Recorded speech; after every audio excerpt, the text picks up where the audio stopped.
Hi, my name is Claire McCarthy. I'm a pediatrician and medical communications editor here at Children's Hospital Boston.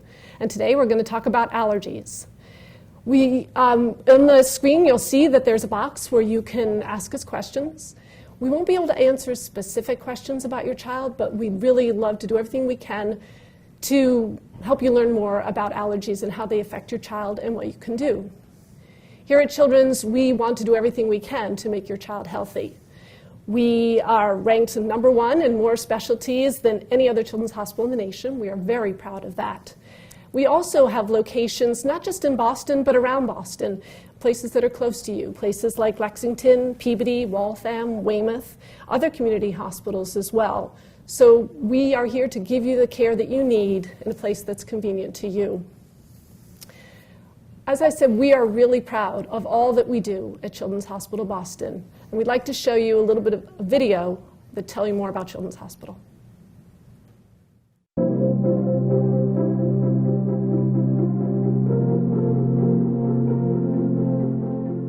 Hello and welcome.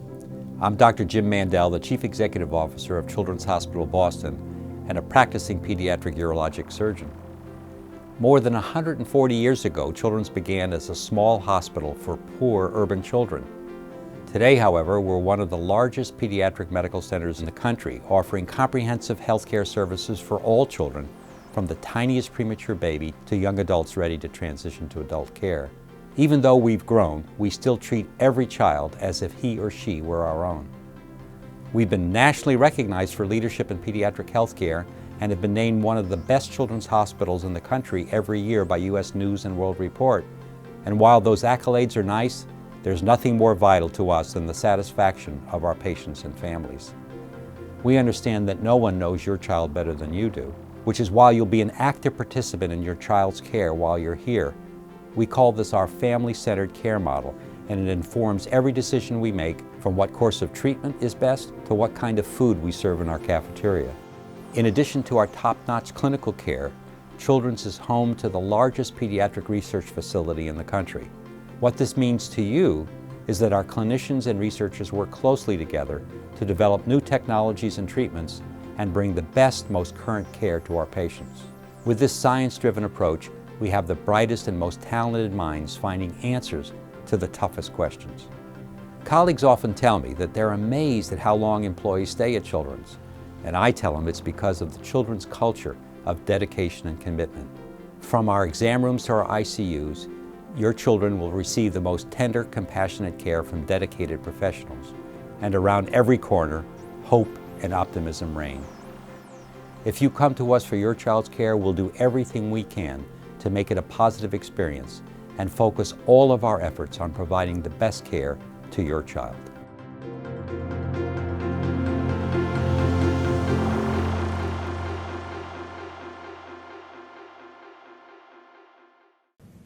With me today is Dr. Andrew MacGinnitie, who's Associate Clinical Director of the Division of Immunology. So welcome and thank you for being here. Great, thanks to be here. Thanks for having me.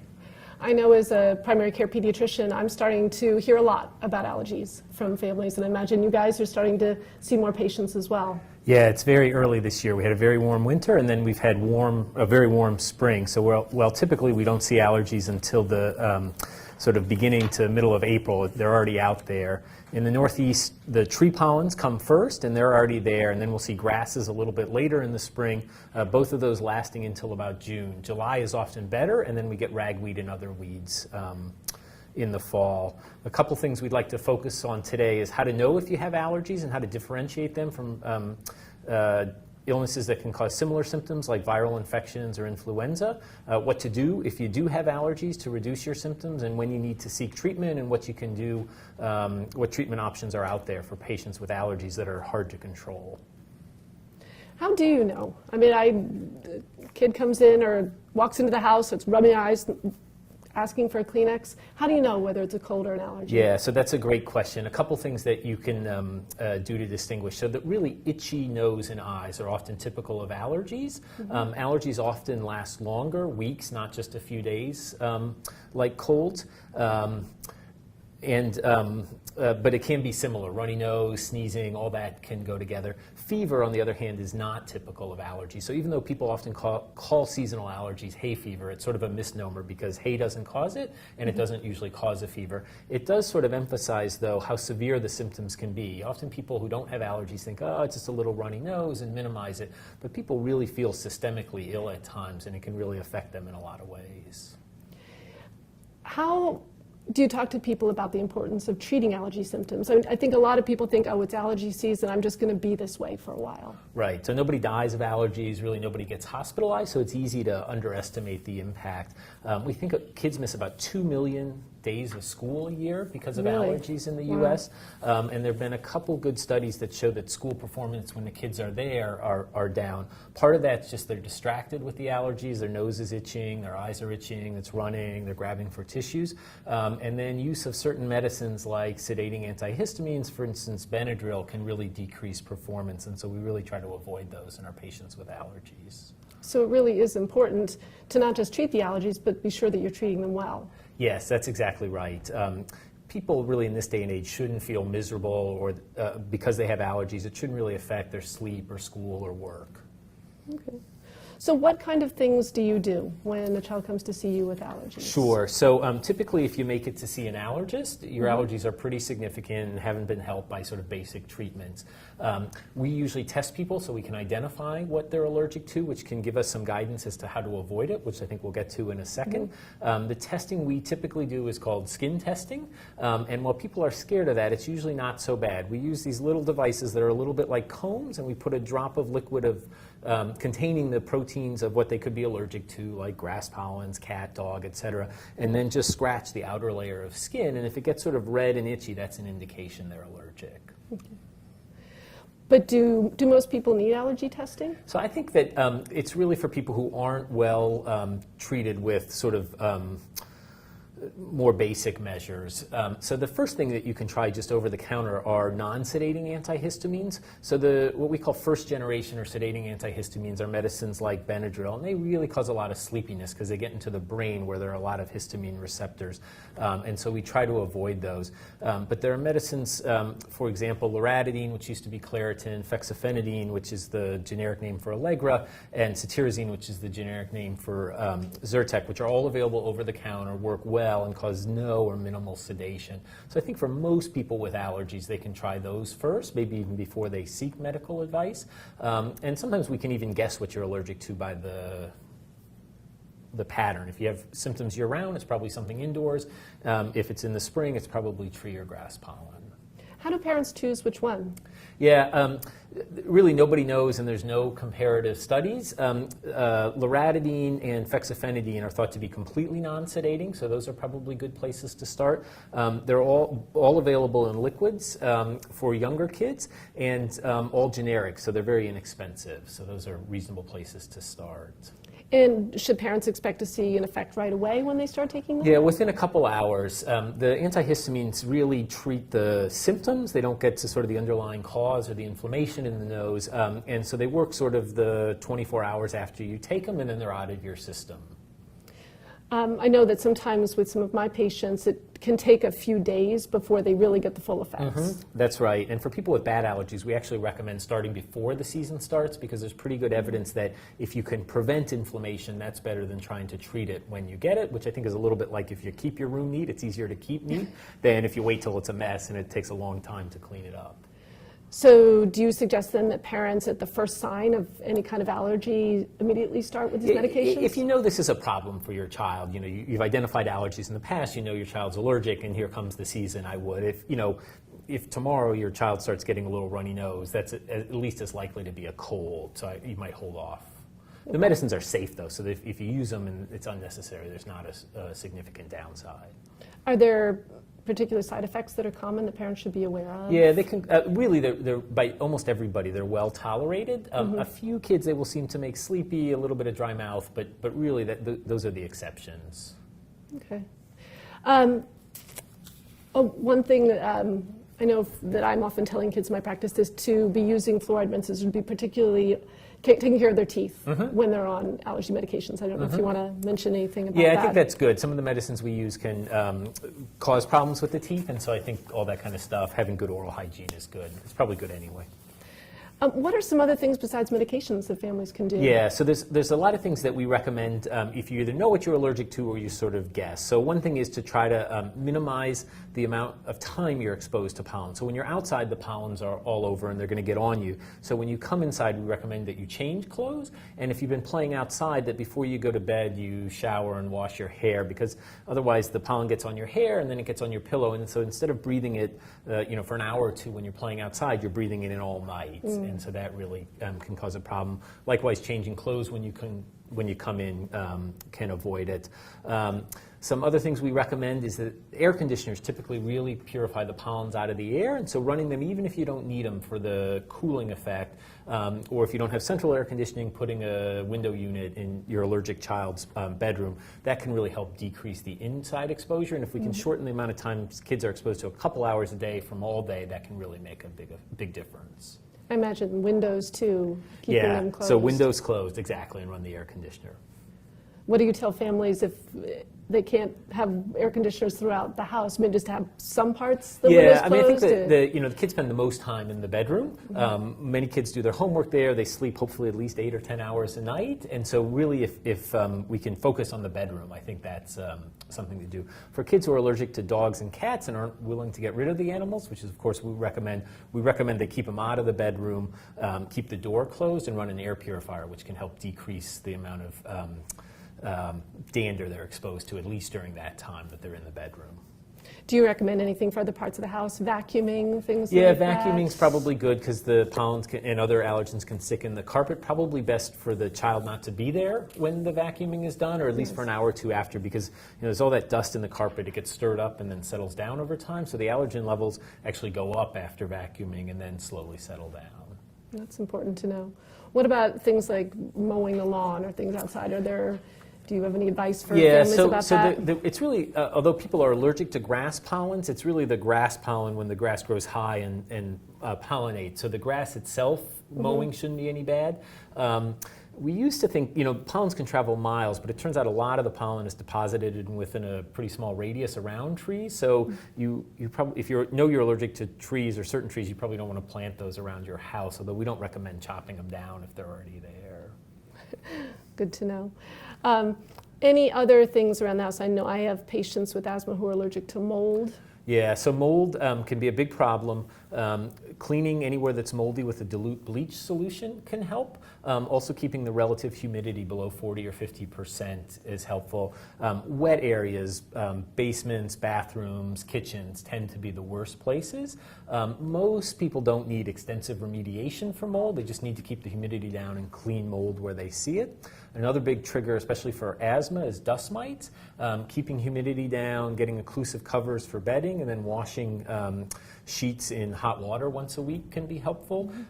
Dust mites thrive in carpeting and stuffed animals, so minimizing those in the bedrooms of allergic kids is helpful as well. So we often tell families to use humidifiers when their kids have a cold. How does that work with all this? I think, in the dead of winter when it's really dry, that's fine. But in the summer, or especially if kids are known to be allergic to mold or dust mites, we really try to avoid them. That's good to know. Now, I've been hearing a lot of people say that this year could be a really bad year for allergies. What do you think about that? Yeah, so it's possible. So there's a phenomenon called priming, where the longer the pollen season lasts, the worse your symptoms are. And the way I think about that is you start out with really no inflammation in your nose and your eyes, and then it develops over the season. And at a given pollen level, you'll have more symptoms the more underlying inflammation there is. So since the season started earlier, we're definitely going to have a longer season, which may lead to more symptoms. A lot of how bad the season is, so how high the pollen counts will get, will be determined by what the weather's like going forward.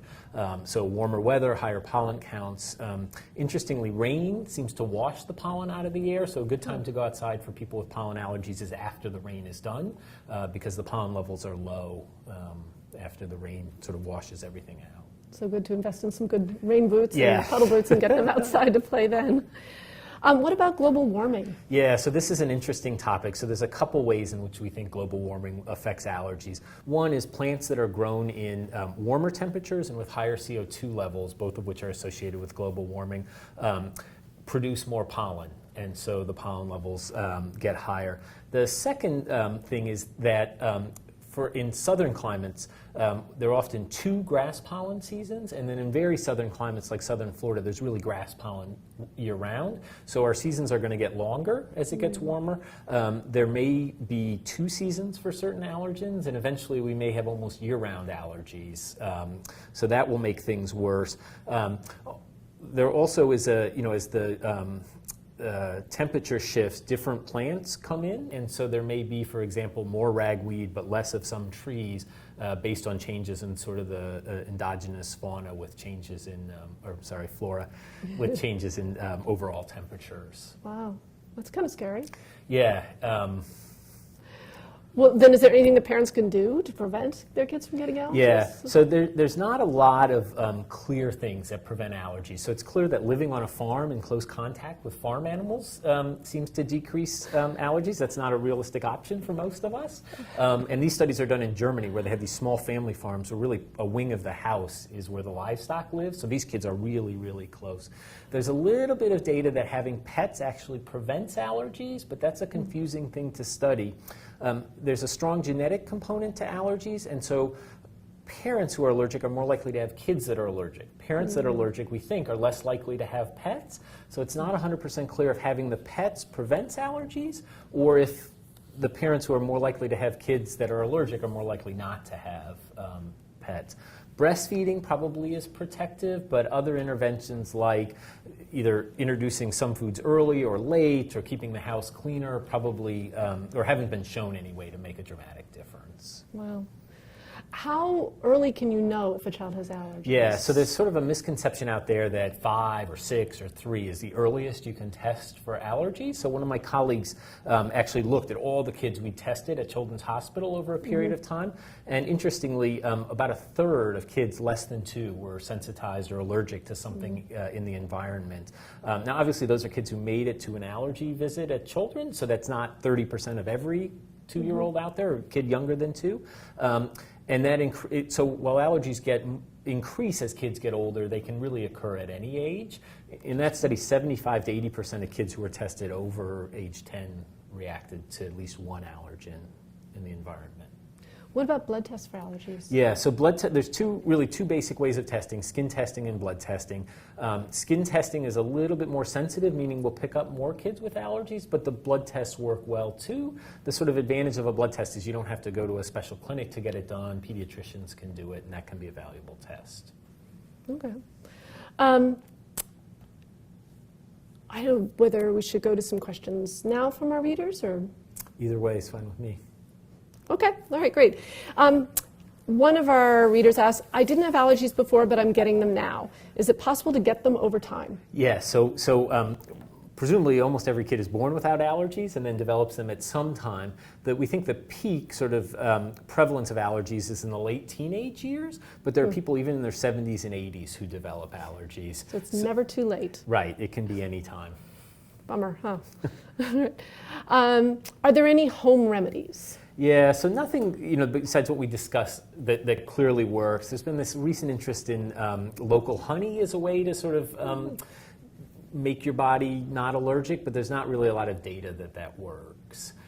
We know that, we give some kids allergy shots, and what I tell parents and patients is that allergies are really your body reacting to something like it's dangerous, but it's not. So a lot of the same reactions we talked about with colds are seen with allergies because it's your body's way of trying to protect itself. You sneeze and make mucus to try to get rid of the allergen because your body perceives it as dangerous, but it's really not. People without allergies tolerate pollens and dust mites and such without problems.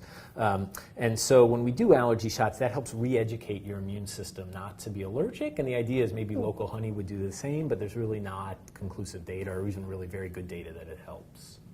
What about any homeopathic remedies? Yeah, so not really shown to help. Nothing else? Yeah.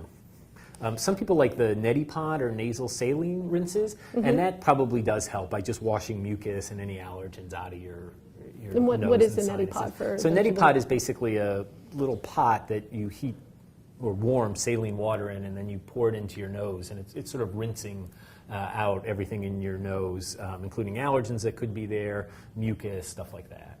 How young a child could do that? I've seen, it depends on the child. So some are not very eager to do that, including some adults. I've seen it down sort of to 6 or 7.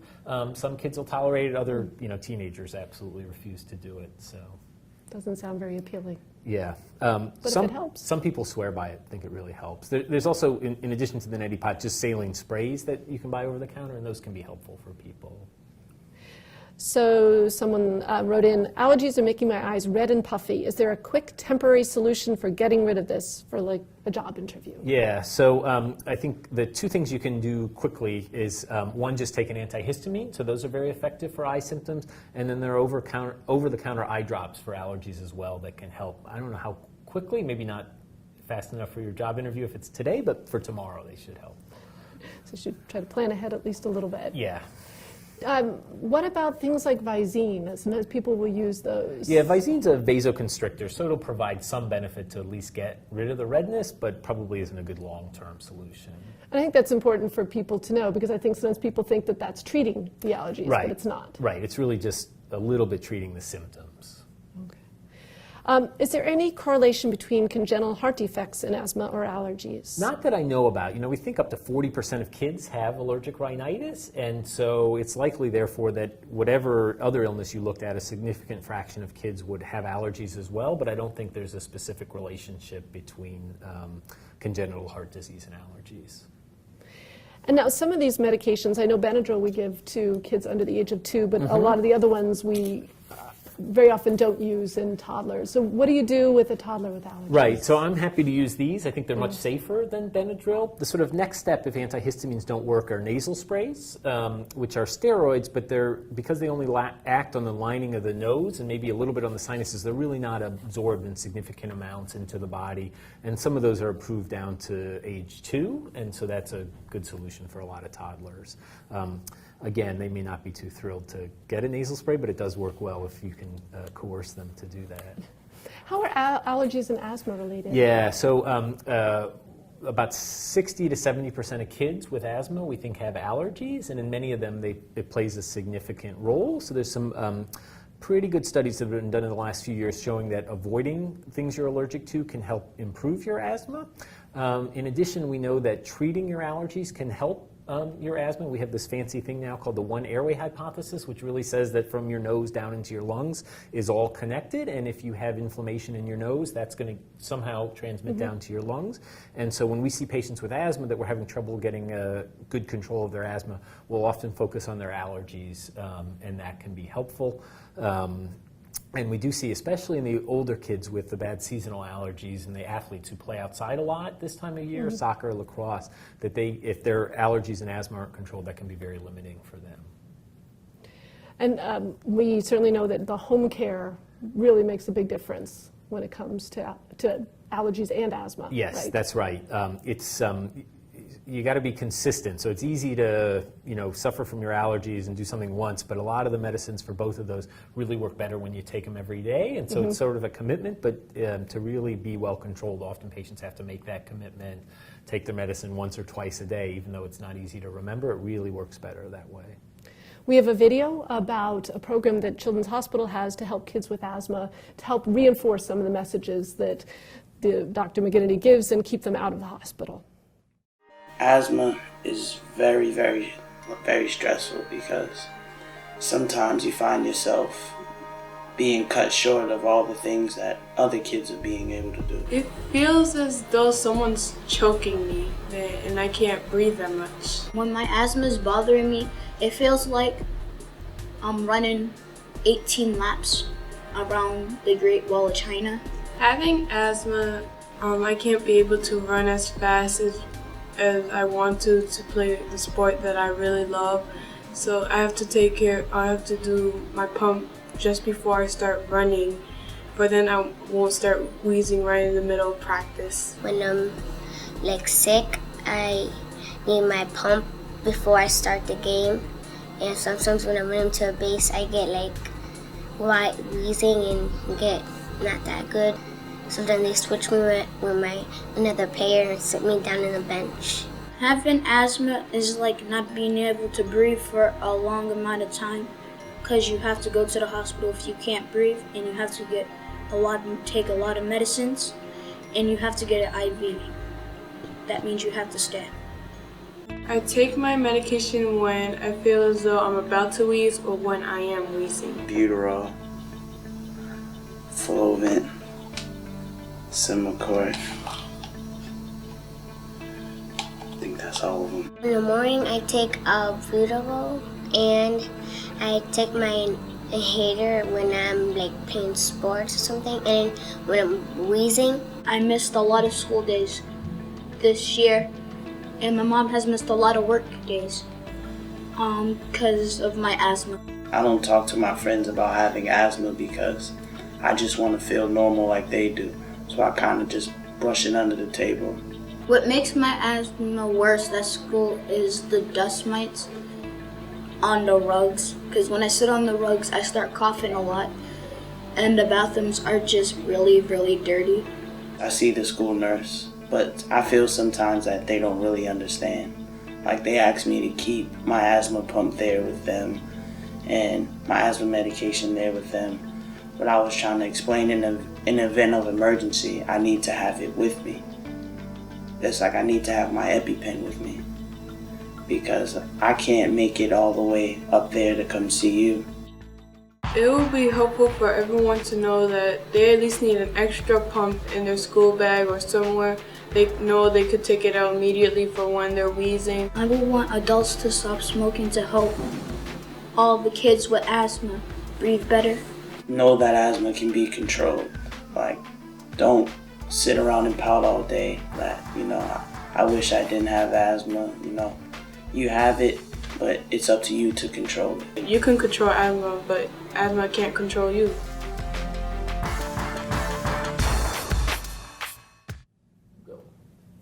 We're back. Is there any correlation between food allergies and seasonal allergies? Yeah, so food allergies don't typically cause seasonal allergy symptoms. So typically if you're allergic to a food and you eat it, you get pretty immediate reaction, hives, difficulty breathing, runny nose. But the sort of overall allergic disease tends to go together. So eczema or atopic dermatitis starting in babies, food allergies, seasonal allergies, asthma all seem to often go together. Not every kid will have all of them, but once you have one, you're at increased risk for the others. That's interesting. Are there any new treatments on the horizon for food allergies? Yeah, I think we're finally getting to the point where we're going to have good treatments for food allergies. We're not quite there yet. I talked a little bit earlier about immunotherapy and sort of teaching your body not to be allergic anymore. And so there's an enormous interest now in this for food allergies as well. In the past, people have tried giving shots to patients with food allergies, and that was too dangerous. Patients had too many reactions. But now there are a couple new ways. One is to actually eat small amounts of the food over time to protect yourself, to build up sort of what we call tolerance. And there's even a study going on at Children's with that, using a special medicine to help prevent reactions. Other people are investigating either taking drops of liquid and putting it in the mouth, but not actually swallowing it to help teach your body not to be allergic, or even a patch with the food allergen on it against the skin. So none of these are really ready for routine clinical use yet, but I think in the next 5 years or so, they're going to be really good treatments for food allergies, which we don't have now. Right now, it's pretty much avoidance and availability of epinephrine in case of a reaction.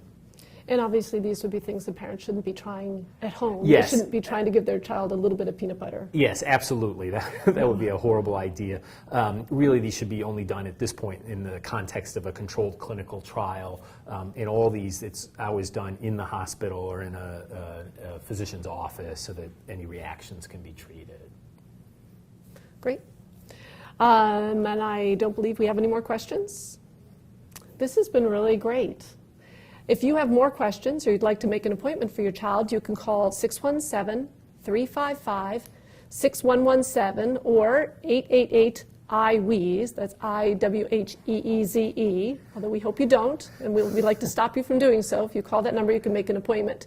You can also request an appointment just by clicking the green button there on the screen. and we'd be happy to see you here in Boston or at one of our satellites. And thank you so much. Thanks for having me. Please stop by our Facebook page for updates on this topic and all sorts of topics. You can follow us on Twitter at Children's Boston. You can follow me at Dr. Claire. We have lots of videos like the one that you saw today on our YouTube channel, which is YouTube.com/Children's Hospital.